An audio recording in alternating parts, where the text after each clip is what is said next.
We the people. Those are the first 3 words of our Constitution, Brian. But how do we know that for sure? That document guarantees the rights as Americans can get kind of confusing. That's right. I read it when I was in school and never really understood it and memorized part of it. Luckily for us, Cathy Travis has translated it in Constitution Translated for Kids, and she joins us live. Good morning to you. Good morning. You know, let me bend over for just a second. I love the way you've done this because on the page, you've got the official way that James Madison wrote it. Right. And then right next to it, you translate for us because, let's face it, he a brilliant guy, but kind of wordy. They were lawyers and they were statesmen, those guys, and they wrote things very precisely, and it was hard to understand.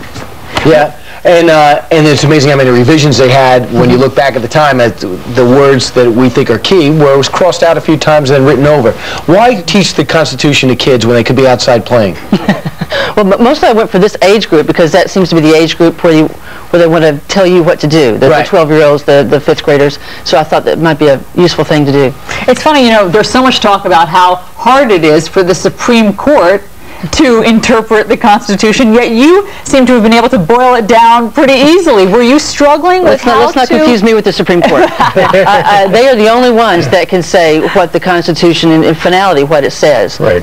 What I wanted to do was make the words easier for people generally to know what it says. Well, let us give you, the folks who are watching right now, an example. Let's take a look at the First Amendment. And, for instance, it is officially written, Congress shall make no law respecting an establishment of religion or prohibiting the free exercise thereof. All right, now you have translated it into Congress cannot make any law to create a government church, keep people away from practicing any religion they please or not. And then goes on to talk about freedom of speech and stuff like that. Right. So you're knocking it down for a 12-year-old, essentially. Exactly. I mean, this is our only common birthright. I mean, when you're born in this country, you have one thing going for you. You've got your birthright, which is the Constitution. Past that, you're on your own. Your economic status, your family, all that stuff. And we reported a recent survey that showed that Americans can more easily name 2 of the characters from The Simpsons than they can their rights under the First Amendment. So were things like that your motivation? That was exactly my motivation. I heard a lot of people saying things, oh, this is constitutional and that's constitutional. It wasn't. So I thought maybe if I just simplified it and made it easy for everybody to understand and put it right beside the Constitution, because people are always saying, are you sure? So I wanted to make sure that people knew I wasn't wandering off the reservation. Of all the amendments, and you work up on Capitol Hill, how many congressmen you think can name more than, how many are there? There's 435. Okay. No, amendments. Oh, I'm sorry, there's 10. Well, I'm sorry, there's 27 amendments. There's 10 in the Bill of Rights. And how many members of Congress can name more than 10 of them? I'm going to go with, half. Good one. Well, that's why you have such a great job. And we'll keep it. It's also kind of a timeline, because when you read your book and you read the Constitution, you're reading along and you're thinking, well, that makes sense.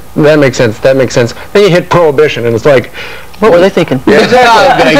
Because then a couple more amendments later. Never mind. Exactly. We were fine. Now, that's the only one that was ever repealed, but that also indicates it takes a lot to get into the Constitution. There's only 27, and we talk about it on Capitol Hill all the time, different things we want to amend the Constitution about. So drink up, America. Cathy Travis, author of Constitution Translated for Kids. Thank you. Thank you. Thanks, Cathy. It's a great book. Okay, coming up, the immigration bill that has Hillary Clinton calling out